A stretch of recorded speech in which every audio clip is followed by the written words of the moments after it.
Hi, this is George Saro with ROE Dental Laboratory, and I'm here to explain to you what a printed try-in is. It basically takes place of a traditional denture setup with teeth and wax. This is processed out of a monochromatic material, which is basically meaning it is made out of one uniform piece to help keep costs down. How do you use the printed try-in? It's very easy. You would insert this in the patient's mouth, treat it like a traditional denture setup. You place it, do your occlusal adjustments, adjust your flanges, and also the aesthetics. If there's a cant or if the midline's slightly off, you would mark the midline with a marker, Sharpie, that can allow us to easily fix the cant and also fix any aesthetic challenges that may be occurring with the try-in.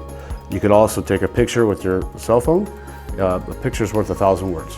So once you're done making all of your indications, ROE will use your printed try-in to reset and go to the final process of the final denture.